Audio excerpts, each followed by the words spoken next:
Batch তারা আসসালামু আলাইকুম everyone, welcome to today's session. আজকে আমাদের FCPS mid term radiology and imaging exam batch December 2026-এর এই সেশনে সবাইকে স্বাগত জানাচ্ছি। Very very warm welcome to all respected speakers and my fellow FCPS trainees.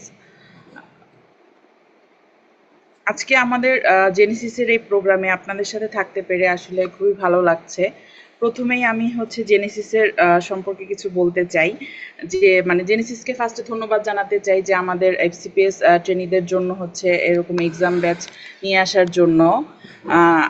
আমি নিজেও এক্সাম ব্যাচে ছিলাম, তো এটা আসলে আমাদের জন্য কতটা গুরুত্বপূর্ণ বা আমাদেরকে কতটা হেল্প করে সেটা আসলে আমি নিজেই সেটা এক্সপিরিয়েন্স করেছি। তো আজকে আমাদের এক্সাম ব্যাচে আপনারা যারা আছেন বা যারা যুক্ত হয়েছেন তাদের সবাইকে তাদের সবাইকে আমি স্বাগত জানাই, এবং যে মানে আসলে এখানে আমরা যারা আছি তারা মানে জেনেসিসকে পাশে পেয়ে আসলে সবাই খুব লাকি।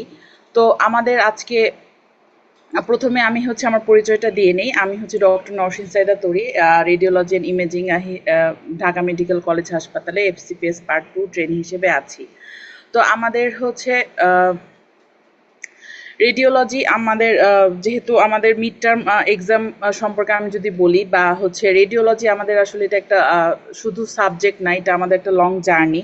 তো আমাদের এই মিড টার্ম এক্সামের জন্য যে সিলেবাস বা সব কিছু মিলে আমাদের প্রিপারেশন নিতে আসলে আমরা অনেক সমস্যা ফেস করি।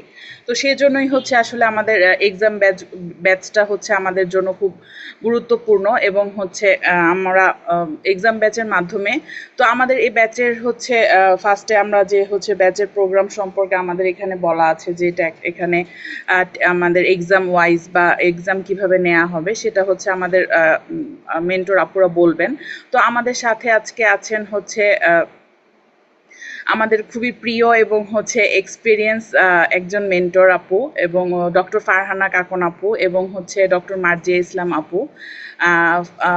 তারা তাদের এক্সপিরিয়েন্স গাইডেন্স দিয়ে আমাদেরকে হেল্প করবেন, এবং আপনারা আসলে সত্যি খুব লাকি যে আমাদের মানে ওদেরকে আপনারা একদম এক্সাম মেন্টর হিসেবে পাবেন, কারণ আপুরা মানে আমাদের খুবই হেল্পফুল, এবং আমি আসলে কাকন আপুকে মেন্টর হিসেবে আমার পেয়েছি। তো সেজন্য এই জার্নিতে আসলে আমাদের এফসিপিএস এর যে জার্নিটাতে মানে আমাদের যে মানে ডিরেকশন বা শুধু এক্সামের জন্য আমাদের এই ডিরেকশনটা আসলে খুব গুরুত্বপূর্ণ। তো এই জার্নিতে একজন ভালো মেন্টর আমাদের আসলে খুবই হেল্প করে, এবং তো আমাদের সাথে আজকে যুক্ত আছেন ডক্টর ফারহানা কাকুন আপু। আমি প্রথমেই আপুকে বলবো কিছু বলার জন্য আপনাদের জন্য, এবং আমাদের মিড টার্ম এক্সাম সম্পর্কে দিক নির্দেশনা এবং আমাদের যা যা লাগবে আপু সব বলে দিবেন। আহ, ভাইয়া কথা শোনা যাচ্ছে?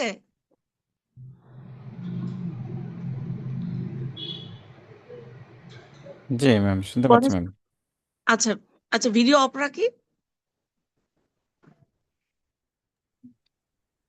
হ্যাঁ, অন লাইভ সেশন তো একটু অন করতে পারলে ভালো হয় আর কি। আচ্ছা, ঠিক আছে ঠিক আছে। জি জি। আসসালামু আলাইকুম সবাইকে। তো আশা করছি সবাই ভালো আছেন। তো আজকে আমাদের মেইন সেশনের মূল টপিক যেটা সেটা হচ্ছে আমাদের ব্যাচ এক্সাম ব্যাচের যেহেতু আমাদের এক্সাম ব্যাচটা শুরু হচ্ছে এখন অগাস্ট থেকে, আমাদের হাতে কিন্তু সময় বেশি নাই। হ্যাঁ, আমি আপনাদের সাথে কথা বেশি বাড়াবোও না। অগাস্ট, সেপ্টেম্বর, অক্টোবর, ঠিক আছে, আমরা নভেম্বরটা হাতে রাখি, যে নভেম্বরে আমরা মক পরীক্ষা থাকবে, আমাদের অসবি অস্কি পড়তে হবে। আহ নভেম্বরটা বাদ দিয়ে আমাদের হাতে আর আছে 3 মাস।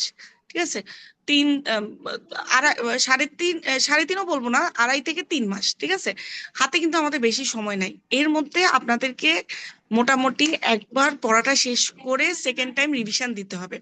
হ্যাঁ, তো এই সময়টাই হচ্ছে আপনাদের জন্য সবচেয়ে মানে মানে ইম্পর্টেন্ট সময়। আপনারা যা যা এতদিন ধরে পড়েছেন, যার যেরকমই প্রিপারেশন থাকুক, যে আমি এতদিন ধরে তো ফাঁকিবাজি করেছি, অথবা আমি তো আমার অনেক কিছুর কনসেপ্ট ক্লিয়ার নাই, এই এই 2.5 মাস 3 মাসে আপনাকে সেই কনসেপ্ট ক্লিয়ারেন্সটা আনতে হবে।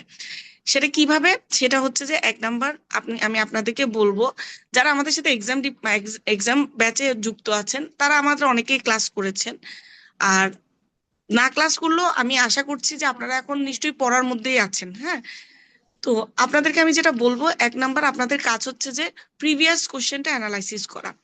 প্রিভিয়াস কোশ্চেন গুলো যদি আপনি অ্যানালাইসিস করেন, তাহলে আপনারা একটা ধারণা পাবেন যে আমার কোন চ্যাপ্টার থেকে কিরকম মানে কি টাইপের কোশ্চেন আসতে পারে।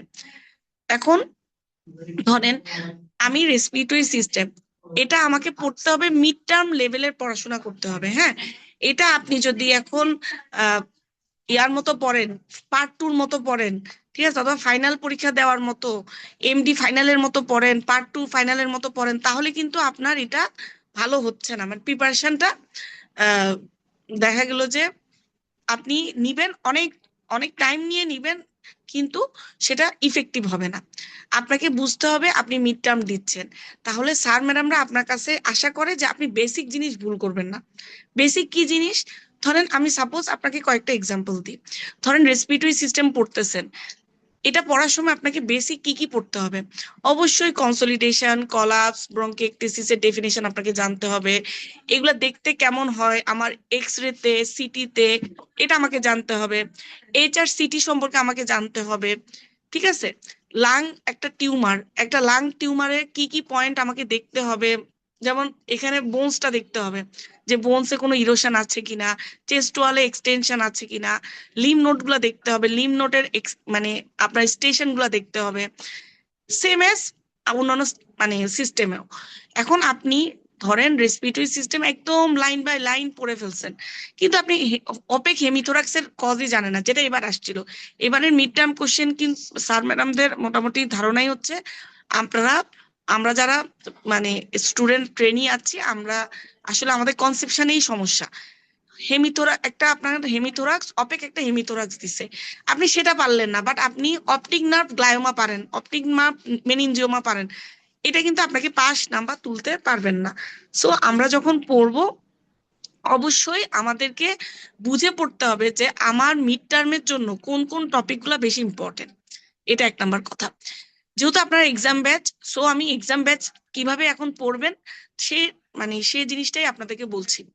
সেকেন্ড হচ্ছে ধরেন এক্সামের কিছু স্ট্র্যাটেজি আছে, কিছু নিয়ম নীতি আছে। যেমন আপনি এক্সাম দিবেন, তাহলে আপনাকে বুঝতে হবে যে আমার এক্সামে কি কি আসে। ঠিক আছে, এটাই আমি জানি না।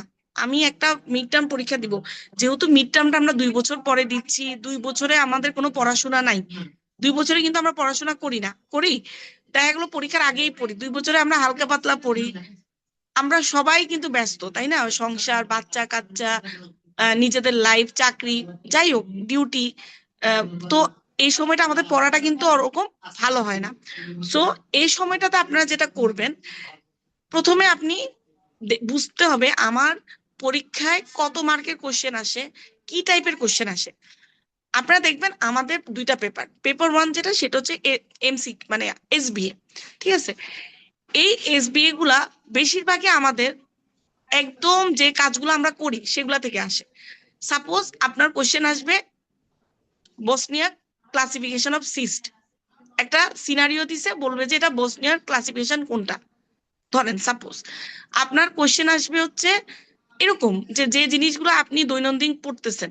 ধরেন আসছে যে কার্সিনোমা ল্যারিংস সবচেয়ে কমনলি কোথায় হয়, কোন পার্টে হয় ল্যারিংস এর, সুপ্রাগ্লটিক, গ্লটিক নাকি ইনফ্রাগ্লটিক অথবা হাইপোগ্লটিক। দেন এই এই জিনিসগুলো কিন্তু আপনি কাজ করতেছেন, আপনি রেডিওলজিতে 2 বছর করছেন আর আপনি ল্যারিঞ্জিয়াল কার্সিনোমা লিখেন নাই, এটা কখনো হবে না। কখনো কখনো না কখনো লিখেছেন, অথবা আপনার ফেলো কলিগ লিখেছে, আপনি দেখেছেন। ঠিক আছে, সো এই জিনিসগুলা কিন্তু আপনি মানে যেটা সেটা হচ্ছে যে এই জিনিসগুলো আপনি ভুল করতে পারবেন না। তো এইগুলো হচ্ছে এসবিএ, যেগুলো আপনি দৈনন্দিন কাজ করতেছেন, প্লাস জিনিসগুলো কিন্তু সাটনে আছে। এই আপনি এসবিএ, তাহলে পেপার 1 হচ্ছে আমার সোলি এসবিএ আসবে। হ্যাঁ, পেপার 2 হচ্ছে এই এসবি গুলা কিন্তু আবার আমাদের পার্ট 1 এর এসবি এর মতো না, ঠিক আছে, যে অনেক কঠিন অনেক ট্রিকি এরকম না, সোজা এসবি। আপনি অনেক এসবি আপনি দেখবেন যে পারতেছেন। যেমন আমার পরীক্ষায় আসছিল যে ইনফার্ক্ট দেখার জন্য আহ, কোন মডালিটি ইউজ করা হয়, নন contrast CT scan of brain আমরা জানি। ইনফ্রাক্ট দেখবো, আমি ইনফ্রাকে প্রথমে প্রথমে কোনটা ইউজ করা হয়, প্রথমে বেস্ট মডালিটি বলে নাই, ফার্স্ট মডালিটি বলছে। ফার্স্ট মডালিটি যখন বলবে তখন তো আমি বলবো কি নন contrast CT scan of brain.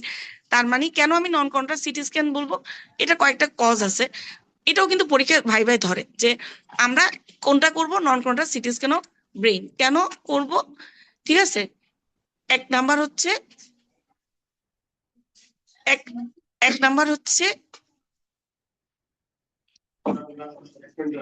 এক নাম্বার হচ্ছে যে হ্যাঁ কেন করবেন আপনি, এক নাম্বার আপনি করবেন আহ, আপনি একটু ডিফারেন্সিয়েট এটা ইসকেমিক নাকি হেমোরেজিক ইনফার্ক্ট, ঠিক আছে। কারণ হেমোরেজিক ইনফার্ক্ট হইলে আমি সেখানে থ্রোম্বোলাইসিস ইউজ করতে পারবো না, ঠিক আছে। এই কয়েকটা জিনিস আছে যে এই জিনিসগুলা আপনার এসবি আসবে, এই জিনিসগুলো আপনাকে ভাই ভাই ধরবে, এক প্রথম কথা। সেকেন্ড হচ্ছে আমাদের পেপার 2 হচ্ছে এসএকিউ। এসএকিউ আমাদের মোটামুটি 4টা থাকবে এবং 4টার আন্ডারে প্রতিটার আন্ডারে আবার 5টা করে কোশ্চেন থাকবে। ওই 5টা কোশ্চেনের আন্ডারে আবার ছোট ছোট কোশ্চেন থাকবে, ঠিক আছে। কোশ্চেন গুলো এরকম যে আমি একটু আগে আপনাকে যেটা বললাম, প্রথম কোশ্চেন যে best modality to see the infarct অথবা স্ট্রোক, আপনি লিখছেন non contrast CT scan of brain. তারপরে দিল যে what is the finding you will get in CT scan of acute infarct অথবা হাইপার অ্যাকিউট ইনফার্ক্ট অথবা ক্রনিক ইনফার্ক্ট এক্সাম্পল। তখন আপনাকে সিটি ফাইন্ডিংটা লিখতে হবে, কোনটা যেটা চাইছে সেটা, অথবা এমআরআই তে কি ফাইন্ডিং পাবো। এরকম ছোট ছোট ছোট ছোট কোশ্চেন থাকবে, হ্যাঁ। প্রতিটা কোশ্চেনের মার্ক 1 2 বড় জোর 2.5, ঠিক আছে। আর 3টা কোশ্চেন মিলে 3 4টা, মানে প্রত্যেকটা কোশ্চেন 5 থেকে মানে এরকম খুবই ছোট ছোট ছোট ছোট কোশ্চেন থাকবে, মানে আপনার ফেল করার কোনো চান্সই নাই। আপনি যদি সিনসিয়ারলি পরীক্ষাটা দেন, আপনি ফেল মানে পরীক্ষা দেন আর পড়াশোনা করেন, ফেল করার কোনো চান্সই নেই, ফেলই করানো যাবে না, ঠিক আছে। আচ্ছা, এই হলো হচ্ছে আপনার আহ এটাই হচ্ছে মেইনলি হচ্ছে আপনার এসএকিউ।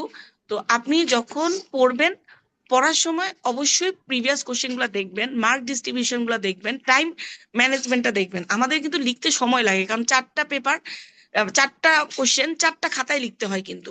তো ওই 4টা খাতা আমাদের ম্যানেজ করতে হয়, মানে 4টা খাতায় 4বার ইয়া করতে হয়, আহ, গোলা ভরাট করতে হয়। এবং 4টা খাতায় 4টা কোশ্চেন সেপারেটলি লিখতে হয়। আপনি এর কোশ্চেন বি খাতায় লিখছেন, বি কোশ্চেন এর খাতায় লিখছেন, ফেল, বুঝছেন। সো এই জিনিসগুলো পরীক্ষার স্ট্র্যাটেজি আছে, এই জিনিসগুলো আপনাকে মানতে হবে, হ্যাঁ। তো আপনাদেরকে আমি বলবো সময় কিন্তু নাই, নিজেরাই একটা রুটিন করে নিবেন 1 সপ্তাহ করে করে। রুটিনটা ভালো হয় আপনি যেহেতু এক্সাম ভর্তি হয়েছেন আমাদের ব্যাচে, সো ওই ব্যাচ অনুযায়ী রুটিন করে নিবেন যে আগামী সপ্তাহে আমার অ্যাবডোমেন পরীক্ষা, তাহলে আমি অ্যাবডোমেন এই সপ্তাহের মধ্যে পড়ে ফেলবো। কি কি পড়বো, সাটন। এখন আমি বলবো না যে সাটন পড়া শুরু করেন, কারণ এটা এখন হঠাৎ করে শুরু করলে সমস্যা, শেষ করতে পারবেন না। সাটন থেকে জাস্ট ইম্পর্টেন্ট টপিক গুলা পড়বেন, সাটনের প্রথম দিকের টপিকটা পড়বেন, মানে প্রথম যে অংশগুলো সেগুলো পড়বেন যেগুলো ইম্পর্টেন্ট। এখন ধরেন গল ব্লাডার কার্সিনোমাটা পড়ছেন, আর গল ব্লাডারে একটা এমন একটা জিনিস দিছে যেটা জীবনেও আপনি শুনে নিনি নাই, না এইসব জিনিস দিবে না পরীক্ষা, এটা মাথায় রাখবেন যে কঠিন কঠিন জিনিসগুলো পড়ে টাইমটা নষ্ট করবেন না। যেমন লিম নোট, যেমন নেক নোট, যেগুলা সার্ভাইকাল লিম নোট, একদম হর হামেশা স্টেশন আছে, হর হামেশা এটা পড়বেন, বারবার পড়বেন, দেখার চেষ্টা করবেন, ঠিক আছে। তাইলে দেখবেন যে পরীক্ষাটা আরো প্রিপারেশনটা আরো স্ট্রং হবে, ঠিক আছে।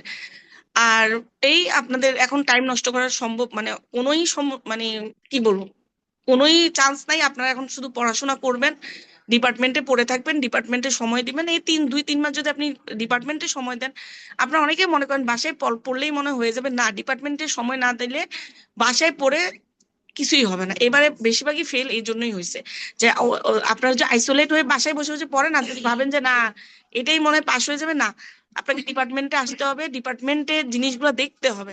এমনও হয় যে পরীক্ষার সময় জিজ্ঞেস করে যে আপনার মেডিকেলে কোন কোন মেশিন আছে, আলট্রাসাউন্ডের কোন মেশিন আছে, এমআরআই এর কোন মেশিন আছে, এরকমও কোশ্চেন ভাইভাতে করে যে দেখতে যে আপনি ডিপার্টমেন্টে কাজ করেন কিনা, ঠিক আছে। আর অ্যানাটমি ভুল করা যাবে না। যদি আপনি অ্যানাটমি ভুল করেন তাইলে আপনার পাস অনিশ্চিত। অ্যানাটমি ভুল করা যাবে না, সিকোয়েন্স ভুল করা যাবে না, সিটি নাকি MRI, what is the CT and what is MRI, এই জিনিসগুলো ভুল করা যাবে না, ঠিক আছে? তো সবার জন্য শুভকামনা। সব অনেক কিছু বললাম, আশা করছি বাকি সামনে জার্নিটা আপনাদের খুব স্মুথ যাবে। এখন আমাদের নেক্সট মেন্টর মার্জি আপনাদেরকে কিছু দিক নির্দেশনা দিবে। ঠিক আছে, সবাই ভালো থাকেন, সুস্থ থাকেন, আসসালামু আলাইকুম।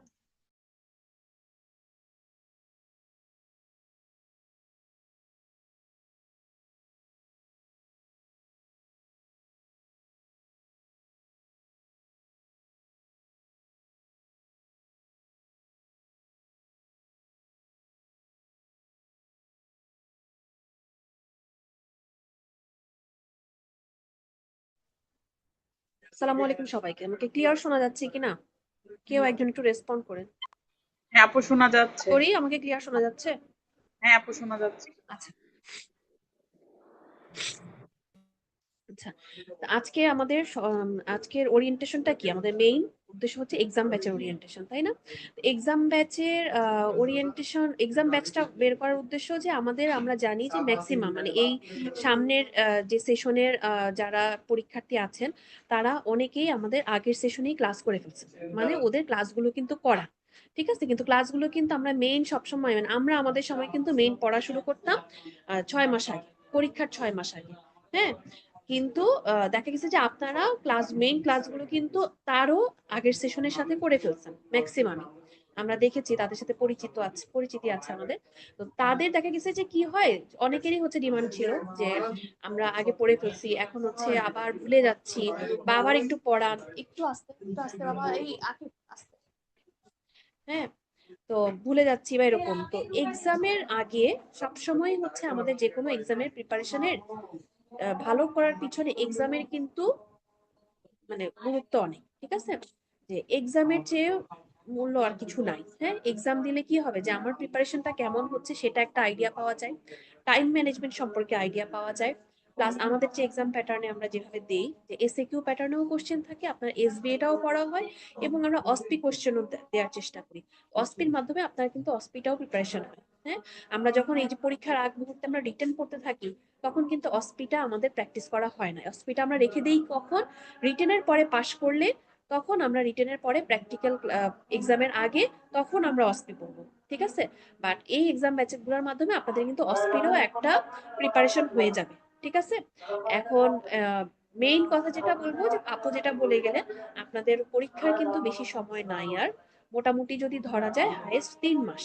ডিসেম্বরের 15 তারিখ থেকে যদি পরীক্ষা শুরু হয়, অন্তত হাতে আমাদের 20 দিন, 15 থেকে 20 দিন রিভিশনের জন্য রাখতে হবে। হ্যাঁ, এখন থেকেই যদি আমরা, যাদের মোটামুটি একবার একটু পড়া আছে বা যার পড়াও নাই, আমি ভাবলাম যে অনেকেরই হয়তো পড়া নাই, হ্যাঁ, নতুন করে এখন শুরু করবে, তারা দেখা গেছে যে ডিটেলস পড়তে গেলে কি হবে, সময় নষ্ট হবে। হ্যাঁ, এই সময় আমরা টেকনিক্যালি পড়তে হবে। হ্যাঁ, কিভাবে টেকনিক্যালি পড়বো, কিভাবে বুঝবো, সেটা কি, আমরা কোশ্চেন অ্যানালাইসিস করব, এসবিএ, অসপি, প্রিভিয়াস এবং এসএকিউ, এই 3টা প্যাটার্নে প্রত্যেকটা সিস্টেমের কোশ্চেন অ্যানালাইসিস করব, যে কোন কোন স্পেসিফিক ডিজিজগুলো স্যারদের পছন্দ বা কোন কোন অ্যানাটমি গুলো স্যারদের পছন্দ, তাহলে ওই জিনিসগুলো আমরা শাটন থেকে পড়ে ফেলবো, ঠিক আছে? এখন শাটন লাইন টু লাইন পড়ার সময় নাই, ঠিক আছে? ওভাবে পড়লে অনেকখানি প্রিপারেশন আগানো থাকবে। হ্যাঁ, আমাদের 70% প্রিপারেশন, 70 to 80% প্রিপারেশন কিন্তু হয়ে যাবে। হ্যাঁ, এবং চেষ্টা করব যে সাথে একজন দুজন রিডিং পার্টনার নিয়ে পড়ার, আমরা নিজেরা পড়বো না। নিজেরা পড়লে দেখবেন অনেক কিছুর পড়ার দেরি হবে, এবং অনেক কিছুর দেখা গেছে যে একজন পার্টনারের সাথে পড়লে কনসেপ্ট ক্লিয়ার হয়। দেখা গেছে আমার সেই বিষয়ে আইডিয়া নাই, ও হয়তো ওর কোনো কোনো এক সময় ট্রেনিং এর সময় স্যারের কাছ থেকে শুনছে, ঠিক আছে? তাহলে এভাবে কিন্তু একজন রিডিং পার্টনারের নিয়ে পড়লে পড়াটার প্রিপারেশন কিন্তু দ্রুত হয় এবং ভালো হয়, ঠিক আছে? এইটা। আর আরেকটা যেটা বলবো, যে এক্সাম দেওয়ার চেষ্টা করবেন। আর এক্সামের আগে আমরা অনেকেই দেখা গেছে ট্রেনিং এ আসি না, তাড়াতাড়ি করে চলে যাওয়ার চেষ্টা করি, ঠিক আছে? আমরা ট্রেনিং এ আসবো, এসে কি করব, যে আমরা প্যাথোলজিওয়ালা কোনো ফিল্ম পেলে সেই প্যাথোলজিটা বলার চেষ্টা করব, পার্টনারের সাথে অথবা অন্য যে কোনো হচ্ছে ট্রেনি মেটের সাথে আমরা বলার চেষ্টা করব, যেটা ডেসক্রিপশন কিভাবে বলবো। এই বলার মাধ্যমে আপনার উপকার কি হবে, সাপোজ আপনি পালমোনারি নোডিউল পেলেন, সিটি স্ক্যানে চেস্টে আপনি পালমোনারি নোডিউল পেলেন, এখন সেখান থেকে আপনি যখন নোডিউলের ডেসক্রিপশন বলবেন, এটা কি মিলিয়ারি নোডিউল, নাকি মাইক্রো নোডিউল, নাকি ম্যাক্রো নোডিউল, নাকি ম্যাস, ঠিক আছে?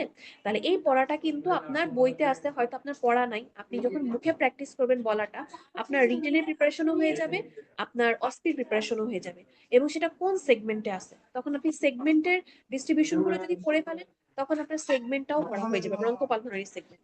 পরীক্ষায় আপনি নোডিউল পারলেন না, সাপোজ আমি বললাম যে আপনি নোডিউল পারলেন না, ঠিক আছে, কিন্তু আপনি যদি সেগমেন্ট না বলতে পারেন, আপনার কিন্তু ফেল দিবে। যেমন আমাদের পরীক্ষার সময় ছিল অ্যাসপারজিলোমা, অ্যাসপারজিলোমা বলতে না পারি সমস্যা নেই, কিন্তু এটা কোন সেগমেন্টে সবাইকে ধরে ধরে হচ্ছে জিজ্ঞেস করা হচ্ছিল, ঠিক আছে, যেটা কোন সেগমেন্টে আছে, ঠিক আছে।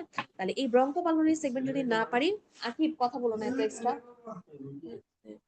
হ্যাঁ, তাহলে হচ্ছে সেগমেন্ট গুলো যদি, এই বেসিক পড়াগুলো কিন্তু আমাদের ট্রেনিং এর সময় কিন্তু আমরা শিখতে পারবো, ঠিক আছে। এটা কিন্তু বই পড়ে, এটা যদি আমি প্র্যাকটিক্যালি হচ্ছে অ্যাপ্লাই না করি, তাহলে কিন্তু এই জিনিসটা পড়া হবে না, ঠিক আছে। তাহলে এই শেষ সময় আমরা ট্রেনিং টাইমটাও হচ্ছে যতটুকু সময়ে আমরা থাকবো, ওই ট্রেনিং টাইমটা আমরা কাজে লাগানোর চেষ্টা করব। বলে বলে ফিল্ম বলাটা আমরা অনেকেই বলতে পারি না, এটা সিটি স্ক্যানের রিডিংটা কেমনে বলবো, বা এমআরআই ফিল্মের রিডিং কিভাবে বলবো, বা হচ্ছে মেমোর ফিল্ম রিডিং কিভাবে বলবো, ঠিক আছে। মেমো বলতে গেলে যে একটা ডেনসিটি ক্যাটাগরি বলতে হবে মাঝখানে, সেটা কিন্তু আমরা বলতে পারি না, ঠিক আছে। তাহলে এই কথাগুলো কিন্তু আমাদের ট্রেনিং টাইমে আমরা কিন্তু বই পড়ে এই কথাগুলো কিন্তু শেখা যাবে না, ঠিক আছে, এটা। আর আরেকটা যেটা, পরীক্ষা দেওয়ার মাধ্যমে আপনাদের কিন্তু টাইম ম্যানেজমেন্টের একটা আইডিয়া হবে, কারণ রিটেনে কিন্তু খুবই কম সময় পাওয়া যায়, বইয়ে সব ডেসক্রিপটিভ টার্মে থাকে, আমরা কিন্তু পরীক্ষায় কিন্তু তখন বুঝে উঠতে পারি না যে এটা কিভাবে লিখবো, ঠিক আছে। তাহলে আমরা যদি পরীক্ষা দিয়ে প্র্যাকটিস করি, তাহলে আমাদের কি হবে, যে পয়েন্ট করে কিভাবে পরীক্ষায় অল্প সময়ের মধ্যে একটা টপিক সম্পর্কে লেখা যায়, বা একটা রেডিওলজিক্যাল ফিচার লেখা যাবে, সেটার একটা প্র্যাকটিস হবে, ঠিক আছে। এবং পড়া, ওই সিস্টেম সম্পর্কেও যখন পড়া হবে, আপনি সাপোজ কোন একটা সিস্টেমের ইম্পর্টেন্ট ডিজিজ গুলো আপনি শাটন থেকে পড়তেছেন, শাটনে কিন্তু ম্যাক্সিমাম ডিজিজ সুন্দর লেখা, কিন্তু কিছু ডিজিজ দেখা গেছে যে ও শাটনে সুন্দর নাই, ঠিক আছে। ওই ডিজিজ গুলো আপনার রেডিওপিডিয়া আছে, এখন চ্যাট জিপিটি আছে, ওগুলাতে খুব সুন্দর আপনারা ডিসক্রিপশন কিন্তু পাবেন, ঠিক আছে। এবং আমাদের বিভিন্ন শীটও আছে, ওগুলা থেকেও সুন্দর পাবেন ডিসক্রিপশন। এটাই মোটামুটি আপনাদের একটা আইডিয়া দেওয়া, যে অল্প সময়ের মধ্যে কিভাবে টেকনিক্যালি আমরা মিড টার্মে প্রিপারেশন নিতে পারি, এটা। আর এখন কিন্তু দিন দিন কিন্তু মিড টার্মের মানে এক্সামিনই কিন্তু বাড়তেছে, ঠিক আছে, যত এক্সামিনই বাড়তেছে তত কিন্তু আস্তে আস্তে ফেল করানোর প্রবাবিলিটি মানে সংখ্যাটাও কিন্তু বাড়তেছে, হ্যাঁ। আগে যেমন অসপি আপনারা পাশ করবেন যদি পড়ে যান, রিটেনও পাশ করবেন, অসপিও পাশ করবেন, ঠিক আছে। পড়ার মতো প্রিপারেশন নিয়ে গেলে, ভালো মতো প্রিপারেশন নিয়ে গেলে অসপি পর্যন্ত পাশ করবেন। সমস্যাটা ম্যাক্সিমাম থেকে হচ্ছে অস্কিতে গিয়ে, কারণ ফিল্ড রিডিং আমরা করি না, আমরা ডেসক্রিপশন পড়ি না, অথবা আমরা ব্রঙ্কোপালমোনারি সেগমেন্ট আমরা মুখে পড়ে গেছি, কিন্তু ওইটা প্র্যাকটিক্যালি আমরা দেখাতে পারি না, বলতে পারি না। লিভারের সেগমেন্ট দেখাতে পারি না, বলতে পারি না, বিভিন্ন স্ট্রাকচার হয়তো ভালো মতো চিনি না, বিশেষ করে নেকের স্ট্রাকচার কিন্তু আমরা চিনি না, হ্যাঁ। তাহলে এই জিনিসগুলো যদি না চিনতে পারি, তাহলে তো সমস্যা। বিভিন্ন মডালিটি আমরা চিনি না, হ্যাঁ, এমআরএস এর মতো মডালিটি যদি আমরা না চিনি, অথবা ধরেন এমআরএস আমরা অত পাই না, কিন্তু ক্লাসে কিন্তু স্যার ম্যাডামরা দেখায়, বা পারফিউশন ইমেজিং, এটা দেখতে আসলে কেমন, এটা ডিজিজ দেখা লাগবে না, মডালিটি গুলো দেখতে কেমন। এবং অস্কিতে কিন্তু আগে একটা স্টেশনে 2টা করে ফিল্ম থাকতো, দ্যাট মিনস 10 মিনিটে আপনি 2জন স্যারের কাছে 2টা ফিল্ম ডিসক্রাইব করবেন, হ্যাঁ। এখন কিন্তু আর ওই যুগে নাই, এখন একটা স্টেশনে 10 মিনিটে আপনার প্রায় 5-10টার মতো ফিল্ম থাকে, ঠিক আছে। এবার যারা পরীক্ষা দিয়ে আসছে তাদের কাছ থেকে শুনবেন, ওরা সময়ই পায় না। তার মানে আপনার কি পরিমাণে ভালো প্রিপারেশন রাখতে হবে, যে অস্কিতে দ্রুত ওই সময়ের মধ্যে ওই কয়টা ফিল্মের আপনার কোশ্চেন আনসার উত্তর দিতে হবে, ঠিক আছে। তাহলে আপনার কিন্তু ভালো মতো প্রিপারেশন না রাখলে কিন্তু এই অস্কিটা পার করে পাশ করে আসাটা কিন্তু কঠিন হবে, ঠিক আছে। তাহলে আমরা সময় নষ্ট করব না, এই সময়টাকে আমরা হচ্ছে কাজে লাগাবো, ঠিক আছে। পড়ে নিজেকে হচ্ছে আরো বেশি হচ্ছে ইয়ে করব, ভালো মতো ঝানু করব হচ্ছে এক্সাম দিয়ে, ঠিক আছে। সবার জন্য অনেক অনেক শুভকামনা, কারো কোনো প্রশ্ন থাকলে গ্রুপে মেনশন দিয়ে জিজ্ঞাসা করে নেবেন। সালাম আলাইকুম।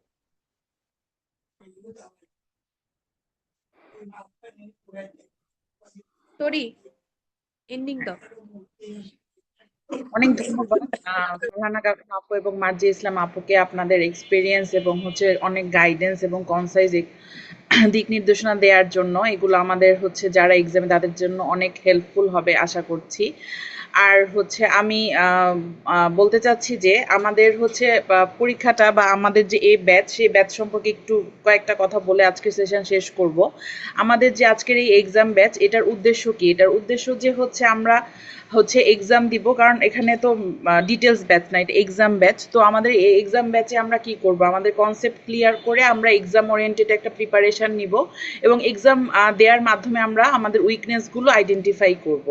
আর সবচেয়ে ইম্পর্টেন্ট হচ্ছে আমরা আমাদের যে নেক্সট এক্সাম, কারণ আমরা জানি যে এক্সামটা শুধু হচ্ছে যে আমরা পড়বো সব সেটা না, আমাদের পরীক্ষার প্রিপারেশনের মধ্যে যে আমরা পরীক্ষাটা কিভাবে দিব বা আমরা হচ্ছে সঠিক জিনিসটাই পড়তেছি কিনা, কারণ থরলি যদি পড়ে যাই তাহলে আসলে কিন্তু পরীক্ষাটা, আর আমাদের মিড টার্ম যেটা সেটা অনেকটাই হচ্ছে মানে স্ট্র্যাটেজি বেসড, যেটা মানে যে যত স্ট্র্যাটেজিক্যালি পড়বে বা হচ্ছে প্রিপারেশন নিবে আমাদের এক্সামের প্রিপারেশনটা ততই ভালো হবে। যে আমরা শুধু যদি পড়ে যাই গদবাঁধা পড়বো বা ইয়া করবো, আপুরা বলে গেলেন যেটা, সেটা অবশ্যই আমরা ফলো করব। কারণ হচ্ছে মানে এবার হচ্ছে যেহেতু পরীক্ষায় মানে কয়েকজনে খারাপ হয়েছে, তো আগে তো এরকম হয়নি। তো আমাদের হচ্ছে রিটেনে যেহেতু সবাই পাশ করেছে, আর অসি বা অসপি এগুলো হচ্ছে আমরা যত প্র্যাকটিস করব তত হচ্ছে আমরা মানে এটাতে আরো ভালো করতে পারবো, এবং প্র্যাকটিস করার জন্য আমাদের এক্সামের কোনো বিকল্প নাই। তো আর আমাদের এই যে এক্সাম ব্যাচের এখানে হচ্ছে আপনারা দেখতে পাচ্ছেন যে এখানে বলা আছে যে আমরা এখানে টেক্সট বুক বেসড এক্সাম হবে, সলভ সেশন হবে, বিসিপিএস এর সলভ সেশন হবে, মক টেস্ট হবে, এসএকিউ প্রিপারেশনের জন্য আমরা হচ্ছে এসএকিউ এর জন্য আলাদা এক্সাম হবে, এসবি এর জন্য আলাদা এক্সাম হবে। তো সেই ক্ষেত্রে আমরা হচ্ছে কি করব, পরে আমরা এক্সাম দিয়ে অ্যানালাইজ করব যে আমাদের ভুলটা কোথায় হচ্ছে, এবং আমাদের প্রিপারেশনটা সেই ক্ষেত্রে আরো খুবই মানে একটা কমপ্লিট প্রিপারেশন নিতে আমাদেরকে সাহায্য করবে। তো হচ্ছে আজকের এই ওরিয়েন্টেশনকে আমরা আসলে হচ্ছে আমাদের মানে এক্সাম ব্যাচের একটা দিক নির্দেশনা দেয়া হলো, এবং হচ্ছে আমাদের মেন্টর আপুরা খুবই ভালোভাবে আপনাদেরকে সেটা বলে দিল। এর জন্য সবাই আপুদেরকে ধন্যবাদ এত সুন্দর করে আমাদেরকে হচ্ছে সব বলার জন্য, এবং হচ্ছে এবং সামনেও আপনার আপুদের থেকে দিক নির্দেশনা পাবেন। প্রতিটি সলভ ক্লাসেও হচ্ছে আমাদেরকে আপনাদেরকে বলে দেয়া হবে কোন সবগুলো মানে কোশ্চেন, সেভাবে আপনাদের কোনো প্রশ্ন থাকলে আপনারা গ্রুপে জানাবেন, এবং হচ্ছে আমাদের হোয়াটসঅ্যাপ গ্রুপ থাকবে সেখানেও হচ্ছে জানাবেন। তো হচ্ছে আপনারা আশা করছি যে যারা এখন আমাদের সাথে নতুন যুক্ত হয়েছেন তারা এই এক্সাম ব্যাচটা আপনাদের খুবই হেল্পফুল হবে ইনশাল্লাহ। আর আপনারা অবশ্যই এই এক্সাম ব্যাচের মাধ্যমে যে মানে মিড টার্মের সাথে সাথে আপনারা একটা এক্সামের জন্য বা ভবিষ্যতে আমাদের ইনশাল্লাহ একজন কনফিডেন্ট এবং কম্পিটেন্ট রেডিওলজিস্ট হিসেবে তৈরি করতেও হেল্প করবে। তো আপনাদের সবাইকে ধন্যবাদ আজকে সেশনে সময় দেওয়ার জন্য, এবং হচ্ছে আজকে সবাই একসাথে হচ্ছে মানে এক্সাম ব্যাচের জার্নিটা শুরু করার জন্য। তো আসসালামু আলাইকুম, সবাই ভালো থাকবেন। আমি এখানে শেষ করছি আজকে।